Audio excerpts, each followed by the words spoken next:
Bank of Canada increases its policy interest rate by 25 basis points, and they are going to be continuing quantitative tightening, which means not printing money, they're removing money.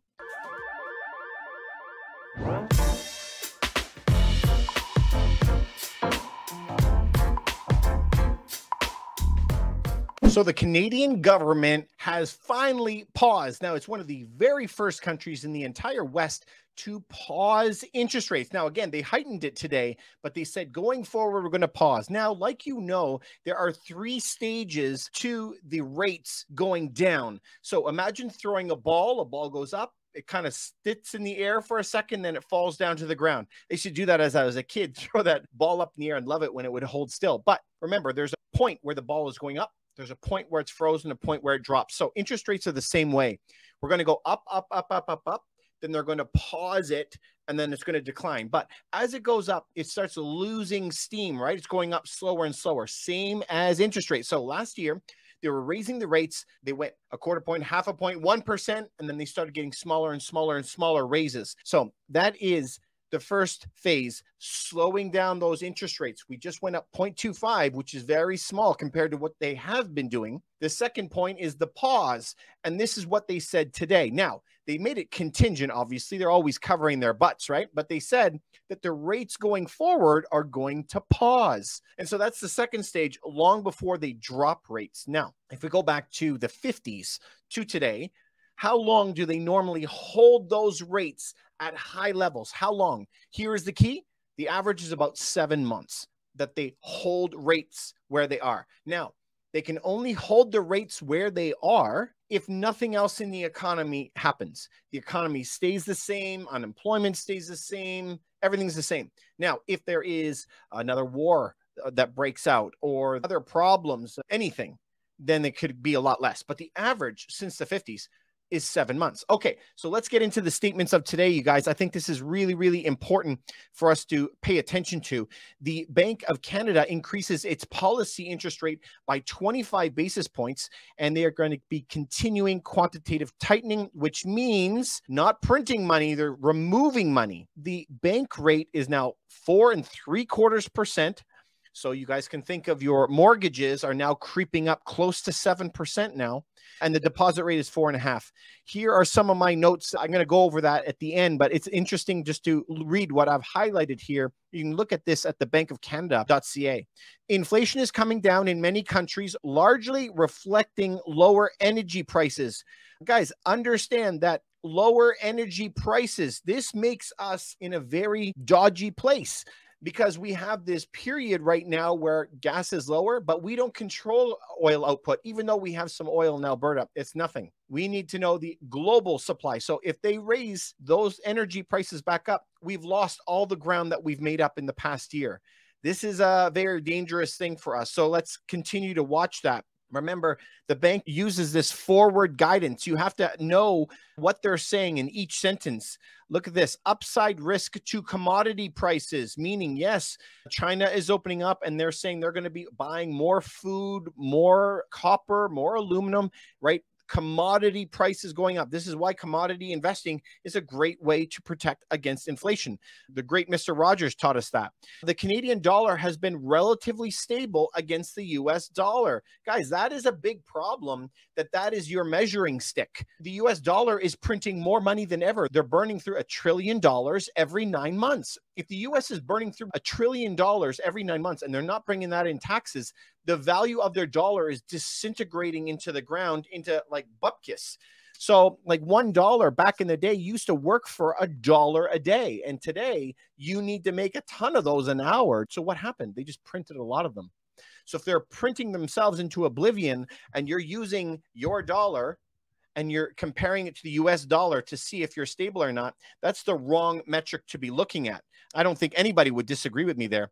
Now, they are being very, very confident and saying, don't worry, inflation will slow to 2% in 2023, this year, and 2.5% next year. Well, that's thinking pretty highly of themselves, right? Like, we got this under control. I doubt that. Also, the unemployment rate is near historic lows. Now, this is a problem I have with the way that they measure that as well, you guys, because unemployment being measured right now by number of jobs is not the right way. Just try to follow me on this. If I took 100,000 people out of their white collar jobs that pay a lot of money and got rid of them and hired 100,000 people to pick strawberries or to work at a Burger King making minimum wage, by their metrics, so like it's job for job and it counts. Okay. So that's not really a good way of looking at it, because where we're needing jobs right now is all at the low end of labor, and where we're reading all these tech layoffs and everything is happening at the top end of labor. So it's an incomplete way of looking at things. And I would suggest for you guys not to look at that number or use it the way that they're mentioning. They also put out a monetary policy report, and that comes out as well. But I did see this one statement I wanted to show you, that our overheated economy did not cool as much as expected. Now, was our economy overheated? Was it actually our economy? It had nothing to do with commodity prices being short or them printing a lot of money or monetary or fiscal policy, right? It just says our economy was overheated. I argue that that's not the case. So inflation, don't be mistaken. Inflation just means things cost more money. And so if that's the case, it could be a million reasons why things cost more money. And so just let's imagine it was just bread, for example. Well, bread has a plastic bag. That plastic bag is made from petroleum products, right? Maybe those bags were made from oil in Russia, and those bags were made in China with ink made from chemicals that came from Russia, let's just say. And then maybe the wheat came from Ukraine, but the machines needed to do that to make the steel was made with energy and ore from maybe Uzbekistan. And so like anything of these inputs that are getting put in could go up in price and affect it. Also, you need a lot of fertilizer, and the fertilizer comes out of Russia. That could affect it, right? As gas prices go up, it costs more to transport it here. My point of saying that is, even as something as simple as bread, as simple as that, if you really go through that thought process, you're going to know that there's hundreds of inputs that are put there to create that loaf of bread and end up at the store. And each one of those 100 things could go up in price and affect the end price for that loaf of bread. So I always try to do this mental exercise. If things are getting more expensive, where in that chain is it going up? And here is the problem. When it goes up in every single category, that's normally, depending on the country, a monetary issue, how much money that they're printing. And it seems that, I always say, all the leaders of the world are all in the same WhatsApp group. And they're all like, let's do this together. Anyway, I listened to all of the points as they were talking today. I wrote down some notes here, and I'm going to tell you what I was thinking of some of them. So their decision was to continue tightening, and they want to pause to see what happens. So they said it's contingent, this pause, though. They want to see what happens with energy prices. They want to see what's going to happen with housing prices and why. This is exactly what we've been saying for the past year since they started raising rates, that there is a lag. So what is a lag? A lag means it takes 12 to 18 months, something like that. It really depends on what economist you look at. Most economists will say normally between 6 and 24, depending on who you talk to. I normally see it between 12 and 18.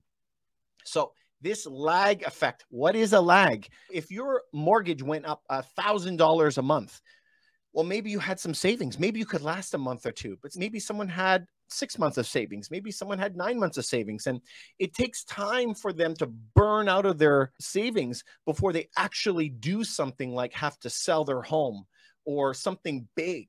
And so we're waiting for that cumulative effect. We should see a lot of this popping up in the Q3, August, September, something like that. But it could happen a lot sooner, depending on all the words. Q4 is going to probably come out in the next couple of weeks. I expect it to be a doozy. I don't expect it to be very good. Now, they said CPI is not going down as much as they thought because we've raised the rates 4%. And what has it actually dropped the CPI? It hasn't dropped the CPI 4%. And so just think of that. If we were only able to drop CPI by 3%, the inflation number, and we raised interest rates 4%, what would we actually have to bring it to? Would we have to bring interest rates to 12%? Would we have to? And we're going to talk about money printing in a second when we get to that. So this is a conditional pause. Now they're expecting a 2% of inflation this year and next year.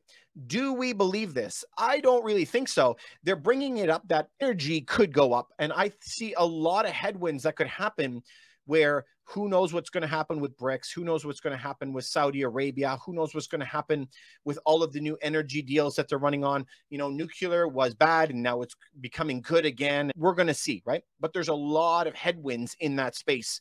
So I don't know what's going to happen with Russia, for example, but everyone wants to blame Russia. I'm not saying what they're doing is right. I'm saying they're just one part of all these parts that are happening in the world that could lead to that. Now, for the first time in Canada's history of the central bank, we're actually losing money. Remember, when you think of your own self, your own body, if we're thinking of ourselves and our home, look at how much mortgage rates are hurting you and me in our home mortgages. But imagine it gets stronger and stronger, more and more pain, the higher your mortgage.